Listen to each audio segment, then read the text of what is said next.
She told me flat out, "I'm not canceling girls' night just because your mom's in the hospital. She'll be fine." I didn't argue back. Honestly, I didn't have the energy. But when she finally walked through the door the next morning, the emptiness of the apartment explained everything I hadn't bothered to say. My mom's the strongest person I've ever known. She raised me and my sister without anyone's help, pulling double shifts and somehow making it all look effortless. She never let us see her crack under the pressure. From her, I learned what loyalty really looks like, what it means to give up pieces of yourself so your family can have more. That's why, when my phone lit up on Thursday afternoon with my sister's name, that cold wave of dread hit me instantly. You know, the kind that only comes when something's gone wrong with a parent. My mom had taken a fall. She hit her head. She was in the hospital. I left work in a fog, my mind racing through every worst-case scenario. On the drive, I called my girlfriend, Sophia. We'd been together 2 years, sharing my apartment for the last one. I thought what we had was serious, that we were actually building a life side by side. "Hey," I said, my voice shaking. "I'm on the way to the hospital. My mom fell. It might be bad." There was silence on the other end, not the kind filled with worry, but the kind filled with background noise. Music, laughter, people clinking glasses. Then she said, "Oh my God. Seriously? Tonight? But it's girls' night. We've got reservations." I gripped the wheel tighter. I couldn't believe what I was hearing.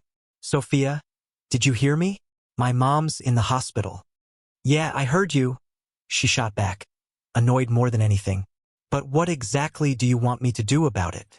I'm not a doctor. I'm not canceling my night out just because your mom landed in the hospital. She'll be fine. She's always fine." Her words hit me like a punch to the chest. My mom, the same woman who had welcomed Sophia into our family without hesitation, was nothing more than a scheduling conflict to her. I didn't scream. I didn't argue. Something inside me just switched off.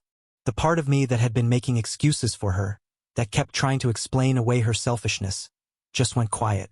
"You're right," I told her, suddenly calm, my voice flat. "You go have fun." And then I hung up. I drove straight to the hospital and sat in that sterile waiting room for hours, my sister by my side. The air felt heavy with fear. It wasn't until around midnight that the doctor came out with an update. My mom had a concussion and a broken wrist, but she was stable. Relief hit me so hard it nearly knocked me to the ground. She'd need a few days in the hospital for observation, but she was going to be okay. Later, sitting at her bedside and listening to the steady beep of the heart monitor, my phone buzzed. It was a notification from social media. Sophia had tagged herself in a bunch of pictures. Her and her friends at some trendy bar, champagne glasses raised, big smiles plastered on their faces. The caption read, "Some things are just too important to cancel." And in that quiet hospital room, I knew my relationship was finished. But it wasn't going to be a simple breakup. No, this was going to be a hard reset. She thought my mom was an inconvenience. Well, I was about to teach her what a real inconvenience looked like. She believed some things were too important to cancel. She was about to learn what it meant to be canceled completely. Update 1. I didn't leave the hospital until sunrise. I spent the whole night in one of those awful visitor chairs, watching my mom's monitors and working through a plan in my head. The fear and grief I felt had cooled into something sharper. Resolve. Sophia hadn't just disrespected me. She disrespected my mother. That's a line you can't cross and then come back from. Before I left, I spoke with my mom's doctor. He told me she'd likely be discharged in a couple of days, maybe 3, but she'd need constant care for a while. She couldn't be on her own. My sister had her hands full with kids and a full-time job, so the responsibility landed squarely on me. And I knew exactly where Mom was going to stay. My first call was to a 24-hour moving and logistics outfit, not your average moving guys, but the kind who handle high-speed, under-the-radar jobs for companies that need it done yesterday. I laid it out. I wanted one person's belongings packed and sent to a storage unit, every other piece of furniture removed and stored somewhere else, and I wanted it finished within 6 hours. The dispatcher gave me a price that would make most people choke. I told him I'd double it if his crew could be there in 30 minutes and done by noon. They showed up in 20. While they tore through the place like a small army, I made other calls. I rang up the apartment management company and told them my girlfriend, who wasn't on the lease anyway, was no longer a resident. I wanted her key fob disabled immediately. They said they'd take care of it within the hour. Next was the bank. Sophia and I had a joint credit card which I'd been the one footing the bill for. I reported it lost and canceled it. Then I went through all my personal accounts, updating passwords and setting alerts just in case. Meanwhile, the movers worked like professionals. In under 3 hours, every single trace of Sophia was gone. Her clothes, her endless makeup, her books, her collection of absurdly expensive shoes. All of it boxed up and hauled away to storage. They didn't stop there. The couch we'd bought together, the dining table, the bed. Every piece of furniture was stripped out until the apartment echoed with emptiness. By 11 a.m., it wasn't a home anymore. It was a blank canvas. That's when I called a medical supply company. I ordered a hospital-style adjustable bed, a walker, a shower chair, everything my mom would need to heal comfortably. Delivery and setup were scheduled for later that same day. After that, I went shopping. I picked out fresh bedding, soft towels, and groceries. I stocked up on all my mom's favorites. The tea she drinks every night, her go-to cookies, even the puzzle books she uses to keep her mind sharp. I was turning that apartment from a space I'd shared with a selfish woman into a place where the most important person in my life could rest and recover. Around 1 p.m, while I was setting up the new bed in the master bedroom, my phone buzzed again. A text from Sophia. Hungover as hell. On my way home, don't forget to grab my dry cleaning. I didn't bother replying. I just stood there in the empty room, looking at the hospital bed where our bed used to be, and felt something I hadn't felt in a long time, peace. She was coming home, but not to the home she thought she had. She was about to walk straight into the consequences of her choices. That empty apartment wasn't just revenge. It was a message. It was the physical shape of the emptiness she'd shown me when I needed her most. Update 2. Sophia showed up around 2:30 that afternoon. I wasn't there. I was back at the hospital sitting with my mom, but my video doorbell caught every second of her grand arrival. That footage? I'll be keeping it forever. She strolls up in oversized sunglasses, digging through her purse for her keys like she owns the place. First, she tries her key fob. Nothing. She tries again. Still nothing. You can see her face twist in confusion. Then she pulls out the regular key, slips it in, but the deadbolt, the one I had maintenance swap out that morning, doesn't budge. Her confusion turns to irritation. She starts knocking, then pounding, shouting my name like I'm supposed to come running. After a few minutes of that circus, she grabs her phone. Sure enough, mine lights up on the nightstand next to my mom's hospital bed.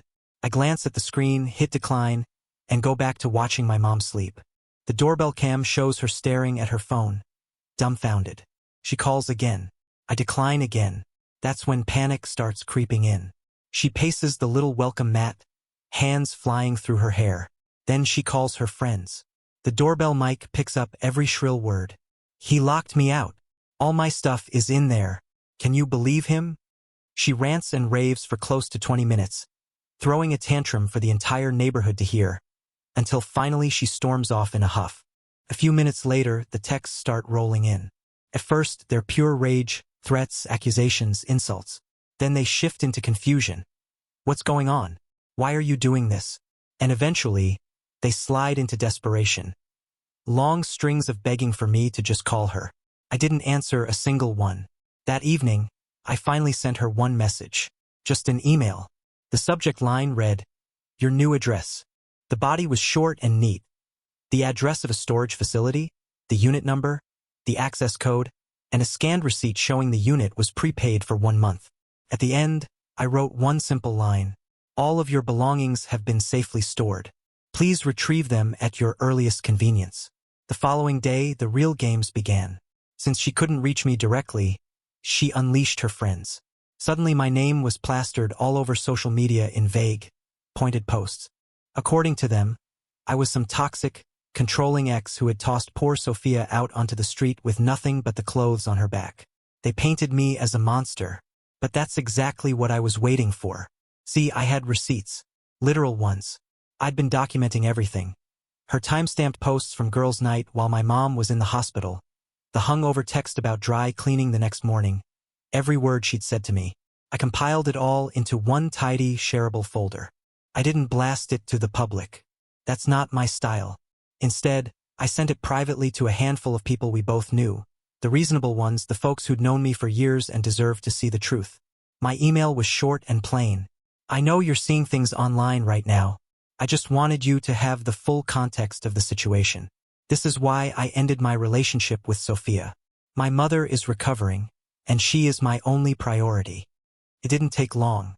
The narrative flipped almost overnight.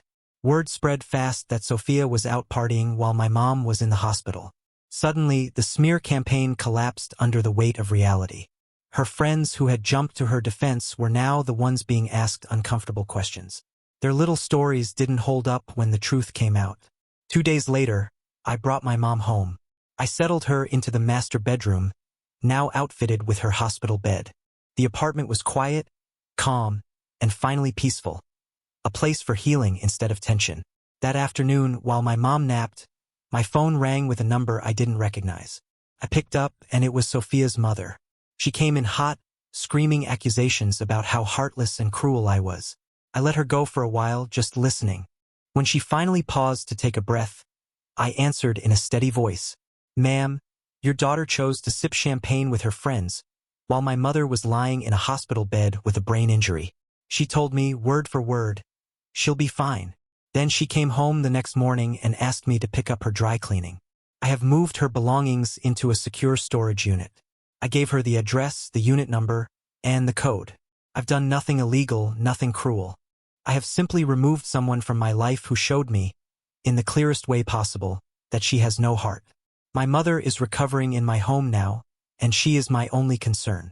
Please do not call me again. Then I hung up. The silence that followed was the sound of that entire chapter closing for good. Final update. The weeks that came after were strange. Quiet on my end, but full of chaos echoing from a distance. My life narrowed down to one focus: my mom's recovery. I took time off work to stay with her. We slipped into a steady rhythm of doctor visits, physical therapy, and slow afternoons spent working puzzles or watching old movies together. Having her in my home, in that apartment that used to feel so tense and shallow, was a blessing. We talked more than we had in years. She told me stories I'd never heard before, about her childhood, about raising me and my sister on her own. I started to see her not just as my mom, but as a woman of incredible grit and resilience. The space filled with her laughter, soft and steady, and it felt more like a true home than it ever had with Sophia living there. Meanwhile, Sophia's world crumbled. Her little smear campaign had backfired spectacularly. Once the real story leaked out, she became radioactive. The same friends who had encouraged her selfishness dropped her like a bad stock. Their lives revolve around image, and being tied to a woman who partied while her boyfriend's mom was in the ER wasn't a good look. With no friends, no apartment, and no income, she ended up back under her parents' roof. The lifestyle consultant business she'd been flaunting online, the one I had been funding, vanished into thin air. Of course, she tried to fight back. A few weeks in, I got a letter from a lawyer she'd hired. It was full of wild accusations and demands for compensation over her unlawful eviction and emotional distress. I handed it straight to my attorney. He fired back with a single-page masterpiece. A copy of my lease showing she was never a tenant, a detailed invoice of the thousands of dollars she'd run up on my credit card, and a reminder that slander and defamation could carry some heavy consequences in court. We never heard from her lawyer again. The last, and maybe the saddest, chapter happened about a month ago. Mom was doing much better by then. She was up and moving around with a walker. One afternoon, after a physical therapy session, we stopped at a little cafe for lunch. As we were leaving, I saw her. Sophia was across the street, coming out of a store. She looked different. The arrogant, confident woman I'd once known wasn't there anymore. Instead, she looked small, worn down, lost. For just a moment, our eyes met. I caught a flicker of something in her expression. Maybe shame, maybe regret, maybe just recognition of how far she'd fallen. I gave her a small nod, neutral, nothing more. Then I turned back to my mom, steadying her as we made our way to the car. And the thing is, I didn't feel angry. I didn't feel triumphant. I just felt this quiet sense of pity. She'd made her choice. She'd put one night of shallow fun ahead of basic human decency, and now she was stuck with the fallout. My mom's almost fully recovered now. She's moving into a senior living apartment just a few blocks from me next month. She's excited to have her own place again, and I know I'll miss having her here, but I'm grateful for the time we shared. That whole experience, as painful as it was, gave me something valuable. It taught me that sometimes the strongest move isn't yelling or fighting. It's walking away. It's deciding that your peace, your life, and the people who actually love you matter more than the drama of those who don't. She once told me my mom's health was nothing but an inconvenience. In the end, the only thing that truly got canceled was her.